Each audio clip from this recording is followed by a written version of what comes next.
Hello and welcome to Ask Mama Amy, a podcast promoting practical advice and resources for strong mothers. I'm your host, Amy Shao, single mom and estate planning attorney and founder of Shao Law. Hi, everybody. We're so happy to have Lisa McCabe today with us. She owns her own dance studio. She used to be an engineer and then back to dancing again. And I can't wait to interview her today. So Lisa, tell us a little bit about yourself. Yes, so my name is Lisa McCabe, and I live in Southern California with my husband of 6 years, and we have two daughters, Gianna Grace, who's 4, and Zoe Faith, who is, how old is she? 9 months. Oh my gosh, you have a tiny little baby. You have a little yes. 4 and just under 1 year old.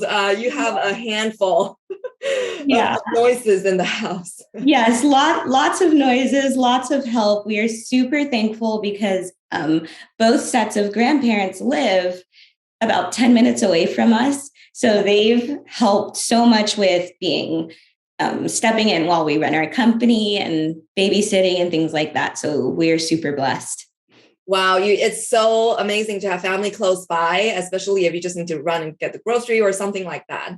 Yeah. And so tell us about your dance studio. Yeah, so Lovely Leaps, we opened it and our first class was in 2018 and it was at a preschool. And at the time I worked at General Atomics designing drones, the cables inside of drones. And the school reached out to me. They heard I used to dance and they said, hey, can you run our preschool dance program? And at the time, it seemed a little much because I had just had my firstborn and she was about 4 months, just got back to work from maternity leave. So I really had a lot on my plate, but I just felt a pull in my heart. And I was praying about starting a company. And so I said, let's try it out, see what happens. We will only have class on Fridays. And our class grew from 6 kids to 24 at this school. And now we have hundreds of students virtually and in person.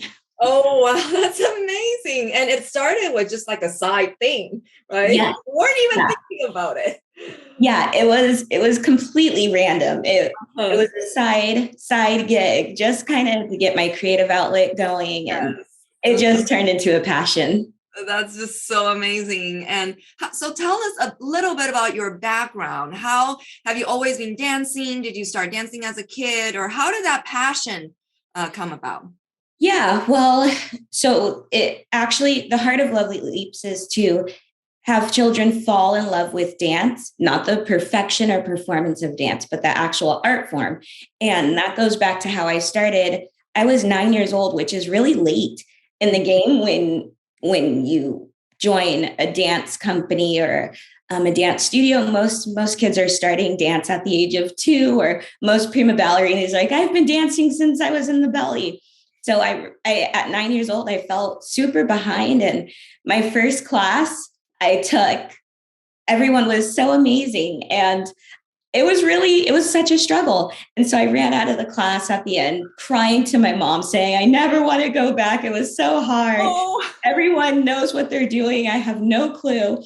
And, 9 years old, you're coming into teenage years, you're starting to compare yourself to others. And it was just a really traumatic experience for me. But out of that, fast forward a few years later in my adult life, I created Lovely Leaps. So no kid should ever have to feel that way coming into a dance studio. And that's our heart. We really, all of our teachers are trained to love on the kiddos, give them hugs. If you feel one feels a little shaky about it, go give them a hug, reassure them, let them know that this takes time to learn. And I feel that's what the dance community has been missing. That really speaks to my heart, because in the society, there's such expectation about you got to perform this way and that way and that way, but really just enjoy it. Yeah. Right? Yeah. And when you started your preschool side gig, how old were the kids at that time who came to your class, and how old are you now in your studio? So our studio actually focuses on ages 10 months to 10 years old. One day we will go older than 10, but right now that's my heart, that's my passion, the younger generation. And so my first students were ages 3 to 6 years old. They were preschoolers, and the 6 kids, like, they destroyed me. It was a little rough my first class teaching preschoolers because I was used to teaching older kids like 10 and up. But as I got better and learned techniques and studied early childhood education and how kids learn, I developed a strong passion for that age group. And so I love my preschool students. I could teach a class full of 30 preschoolers and have the best time of my life and still have it somewhat organized. So that's very rare to hear, because the teachers I have talked to usually try to limit it to under 12, or like a 30 is. Yeah.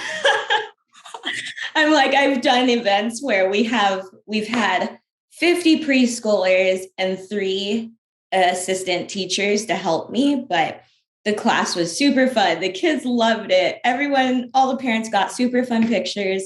So yeah, I feel out of the hardship of teaching the 6 preschoolers, I really honed in and figured out how to lead a class really big. But the classes at our studio, we do limit it to around 12 kids. Yeah. Just so it's like not as chaos. No. And the fact that you have 2 little ones that are somewhat in the same age group, yes, that's probably helpful, right? Do they join your classes or bring them along? It's actually super helpful because the classes that I create for preschoolers are actually based off of my children, because I get to play with them at home, see what works, what doesn't work, try different choreography. I'm like, hey, Gianna, can you try this out? Can you do this? Is this too hard? And so I created a program pretty much around my children, what their likes and dislikes. A lot of the songs you hear in the class are shows we watch at home and things like that.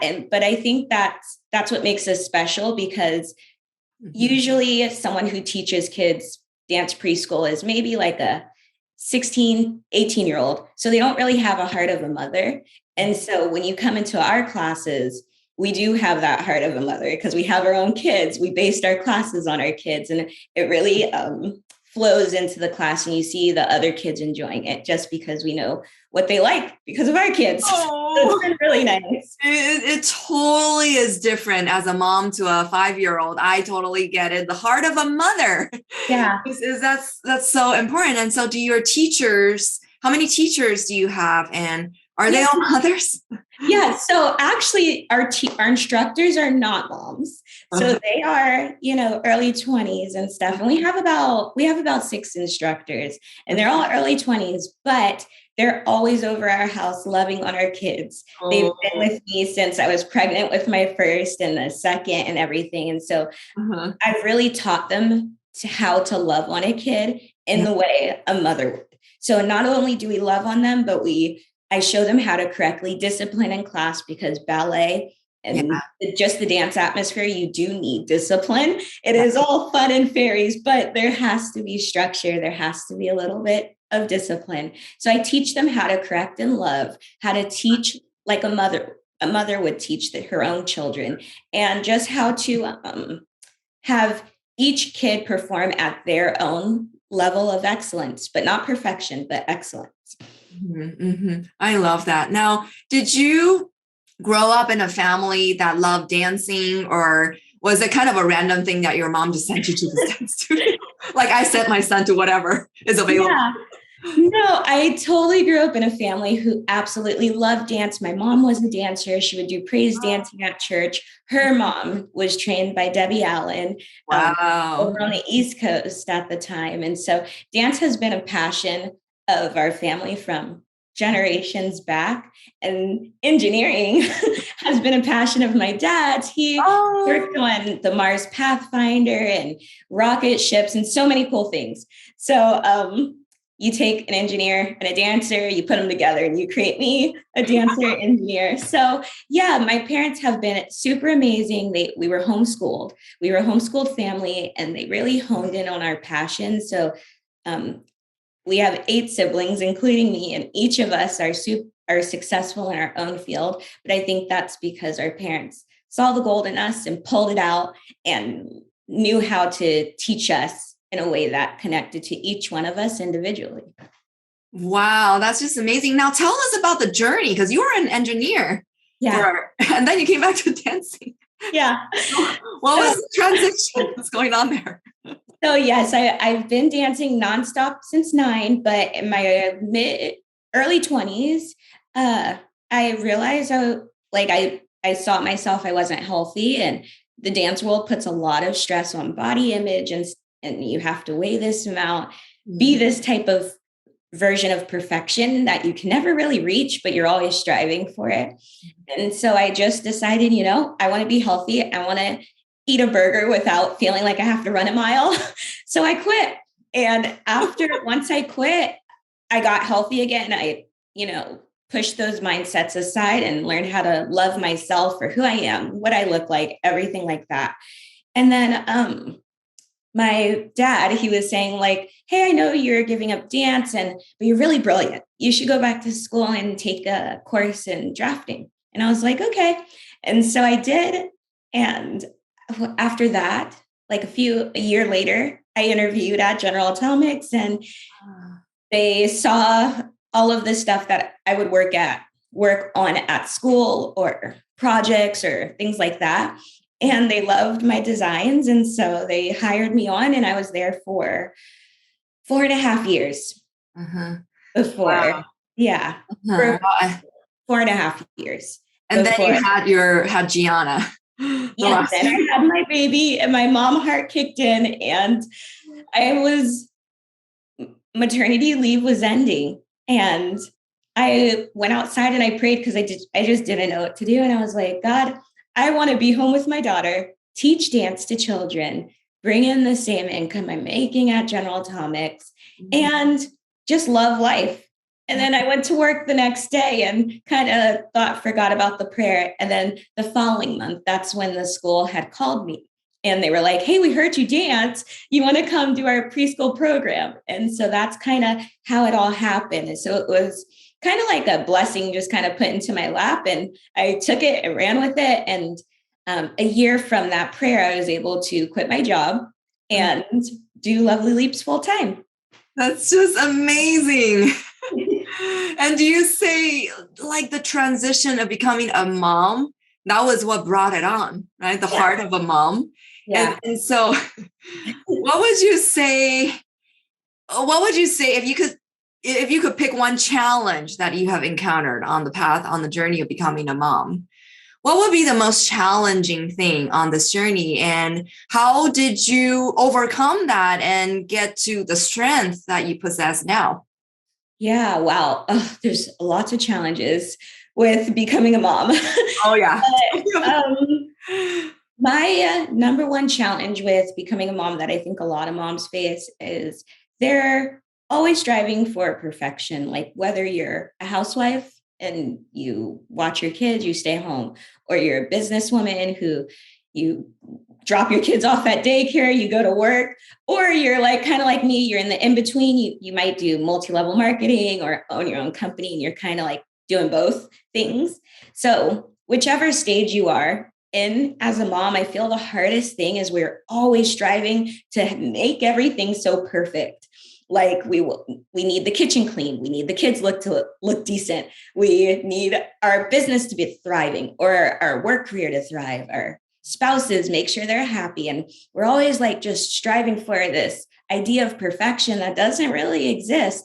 And so how I overcame it was, and this I'm going to repeat a lot, is instead of striving for perfection, we have to strive for excellence, which means you're striving to be the best version of yourself today. So if you wake up and you're like, I'm really tired, but acknowledge you're tired, but then strive to be the best version of yourself while you're tired.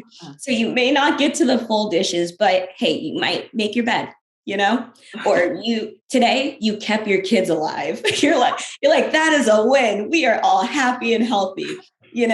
And so not to be so hard on ourselves and take those social media breaks, because that can seep into, your mental saying like, I'm not, oh, this mom's doing X, Y, and Z, and I'm over here and I barely get dressed, So strive for your personal version of excellence for the day you are in has helped so much. It's been like a life-changing thing for me, at least. How do you keep reminding yourself though? Like I know like it sounds so like I know I need to do it, but I just forget. Yeah, it takes practice, and no one's always perfect. Like some days I am striving for perfection, and I'm like I'm planning my daughter's birthday party for Sunday, and I'm like, this has to be done. The house has to be clean and stuff. But in that chaos, you have to when you just feel too like overwhelmed, you just have to stop. Just stop, take a breath, and say, okay, what is the most important thing that I have to get done right now? And the reminder to stop is when you feel just overwhelmed. And that's actually really getting in tune with your heart and your mental space, which takes practice. Mm-hmm. And you don't get it right all the time, but if you continuously do it over and over again, you're going to get into a rhythm. And sometimes you sense it as soon as you wake up. You just say, oh, I have energy today. Like, I think this is going to be good. I could get all this done. Or you wake up and you're like, the kids threw up right next to you and one peed the bed. And you're like, today is not the day. So we're going to just stay home today. And it's a wash from the start. And so you just have to let yourself have those days and just be okay in the messy, in the non-perfect moments. And it'll just give you a lot of peace, especially when running a company or going to work. You need to center yourself. Yeah, I guess that's the word. Center yourself consistently. Yeah, I love that. Now tell us a bit more about Lovely Leaps. Yeah. As an entrepreneur, you have that stress of having to bring in the students. And so what types of dance classes do you offer, and how do you, what type of students do you attract? Yeah, so we attract students from all walks of life. All walks of life, all colors, all backgrounds. We have such a beautifully diverse studio, and I'm super proud of what we've built. And so we typically find our students through Facebook and marketing campaigns and things like that, which was a learning curve because I didn't go to school for any of that. But it was a lot of trial and error, but I learned so much. And so we offer ballet, tap, jazz, hip hop to ages 10 months to 10 years old. And we have several classes a week. We teach dance inside of schools, which is how we started. We teach dance at our studio. And because of 2020, we have a thriving virtual program. And the heart of that program is, so if a child wants to dance, we want to make it so that there's no reason they can't, because sometimes dance is expensive. Actually paying for it to go to a studio is expensive. So we made our virtual program super affordable. It's only $20 a month for unlimited dance. So you pay $20, you're in. Say if you have 5 kids, all 5 kids can dance unlimited for the entire month.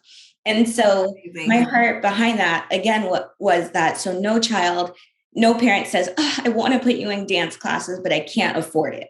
Because everyone's gone through financial stress these past few years. And so that's the heart of our virtual program. And then even with our studios and school classes, we make them super affordable so that everyone can dance, everyone feels welcome, and that no students left behind. Yeah. Just the level of love and care that you have. I'm so inspired. Thank you. Anybody can go. Yeah. Right? Boys, girls, doesn't matter. At this age, you just put them all together, right? Exactly. Yeah. We have boys in the class, girls in the class. Shockingly, a lot of boys prefer a virtual program. And I think that's a comfort thing because they get to dance in the comfort of their own home. And maybe they're battling like some insecurities that, sometimes culture says like boys don't do ballet, but if they do it virtually, they're in their home. No one's going to make fun of them and it's in a safe atmosphere.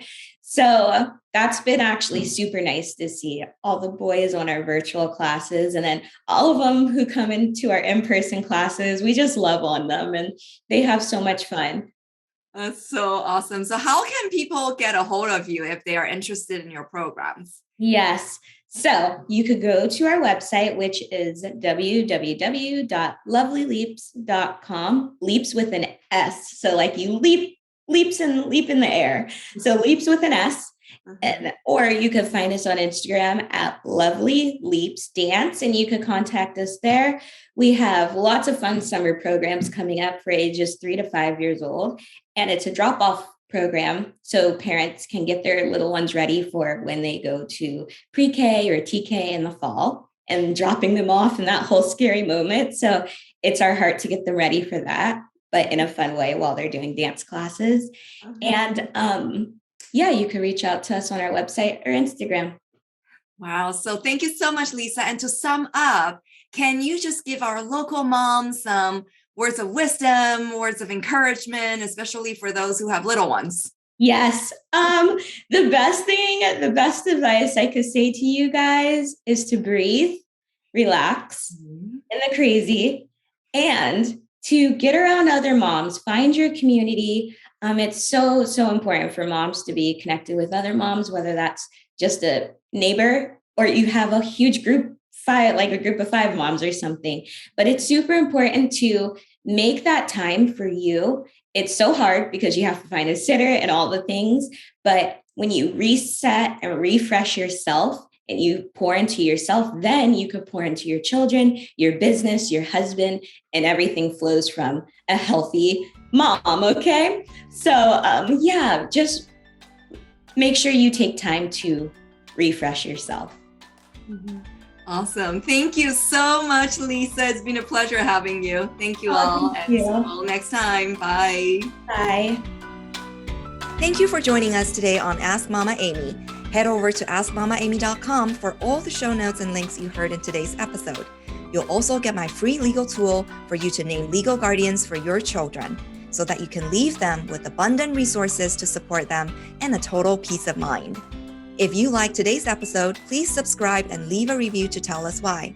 See you next time, mamas.